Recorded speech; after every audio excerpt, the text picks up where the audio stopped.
my one and only rap. It's called Anarchy in the Midbrain. I do have a couple of miserable fuckers after all this humorous.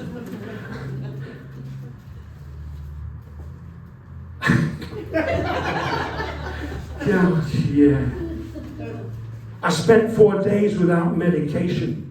I missed 220 milligrams of sedation. I missed my equilibrium. I needed Librium. I felt lost, bereft. I had nothing left. I was unprepared for what happens next. Life wasn't scrummy. I wanted my mummy. Looking in my wallet, my money was like honey, glowing, amber, acacia, organic. I had shiny fingers. I must have looked manic. I told you so to the list. You see, I got this information from my pharmacist. She said, don't just stop your medication. Cold turkey is not a holiday destination. There will be no peace in your time, more like a poorly placed comma, an elaborate full stop, a gratuitous fuck sweaty bastard in the local shop. My mind is intestate, I'm starting to hallucinate, it feels like an electric shock. Sad expressions, elaborate quotations won't do any justice to my situation. I have to take my problem to the United Nations.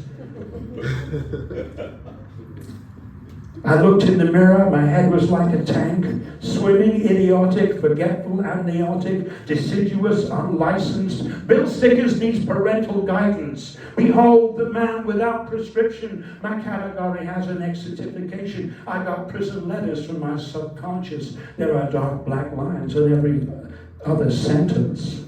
My doctor says, sweet boy, don't cross the line. Take your medication. Fuck. Once you got your ticket, stay on the train. No side effects, no after effects, no anarchy in the midbrain.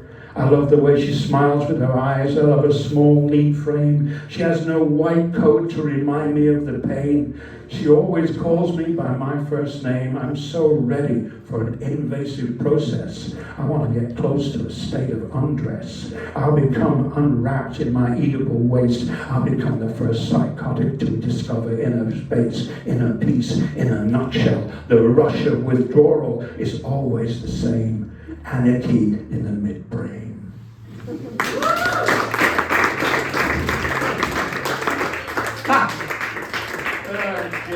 Yeah. And this book, I found this book. There's copies here. This book is an anthology we did with for Mental Health Week one year, and this is 2012. So it's like 12 years old. Although some of the stuff I put in it is a little older. But there's copies here for the raffle.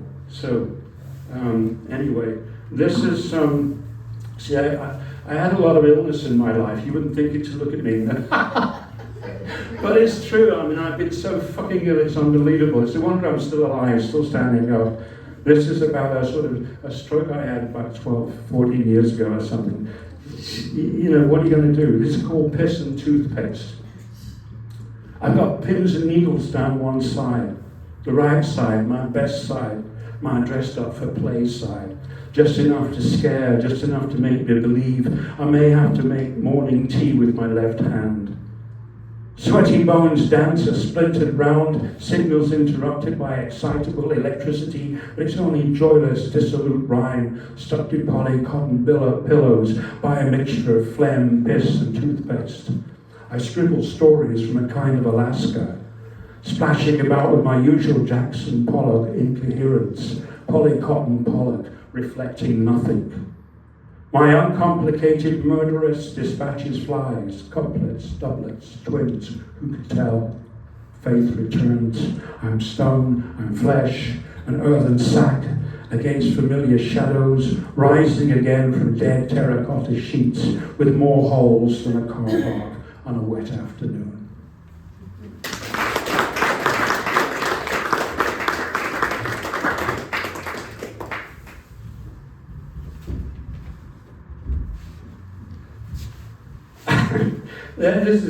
This is called Health Fair. Can everyone please be quiet for a moment? Yes, thank you. If you could just sort of, welcome our little gathering. I wonder if you could remember why we're all here, and maybe have a minute's silence.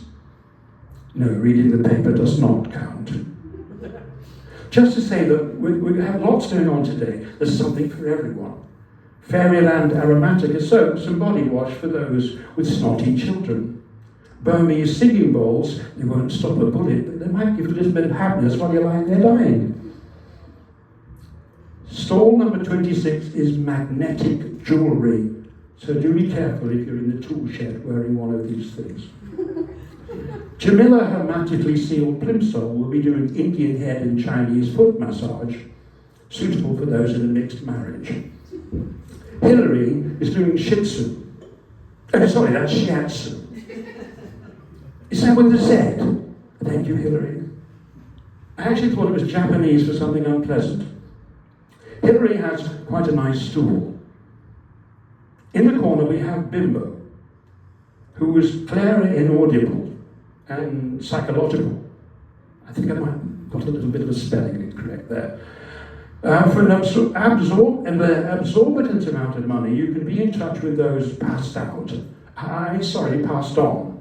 Remarkable considering you didn't give a fuck about one while they were alive. Austin is our tarot chappie. He has a list, first names only, please, no telephone numbers unless you want to jump in later. Austin does a full spread. Well, do enjoy, won't you?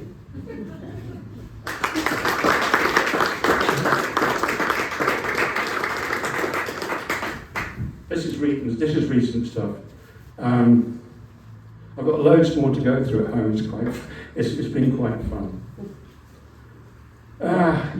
This is called Rosette, and I borrowed from T.S. Eliot and Emily Dickinson. So what is it? Amateurs copying, professionals steal. I'm good with that. Let us go then, you and I, to put our X upon the spot, not give a jot, slip the knot, slice the main brace, alleviate our failing bladder till all that's left is a mediocre back-kitchen payday dawn, anaesthetised like a backstreet hysterectomy. Let us happy few stand glass in hand, yawning under a limp-whiskered cheap rosette, symbolising all that we are not allowed or no longer able to forget.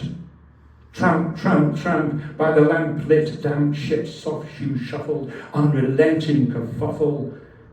Yet you're smart enough to attack the one who stole your job, ate your life, poured grace and favour all over the impenetrable ache of your melancholy wife.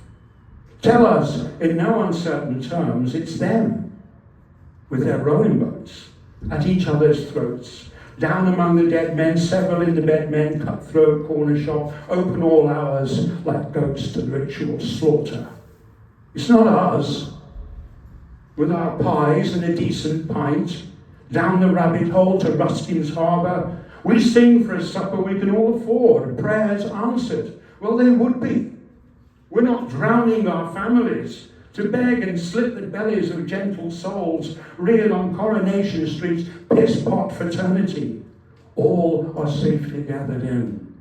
Our children are fat and none are thin.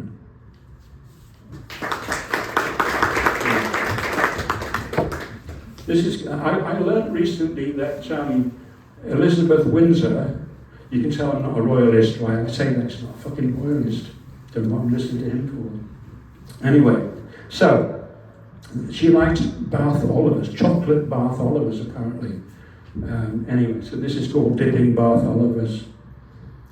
Humanity has sold the silver, smashed your mother's fine china, upset the apple cart, taken the piss and slipped you a Mickey. You pull a sickie, bet on a lame 5-4 odds on, march on, banners high, rain falling off your shoes, dipping chocolate Bath Olivers in your tea, wondering if they'll send a car or award an MBE for services to flatulence. Knee bent, head bowed, wave a little to the small crowd gathered to applaud your all-night backstreet fantasy. Give all you can to charity. Protect the nation's dignity. Rebuild our church haberdashery. Lord forbid the constant holes in morning sad grey socks. Forgive us our unconsecrated revelations. It's really rather good to be a cog in history's conjugations. Reality makes its own bed, makes its bed with awe, sets its corners straight. It waits till judgment breaks, excellent and fair. Thank you. Thanks, Ray.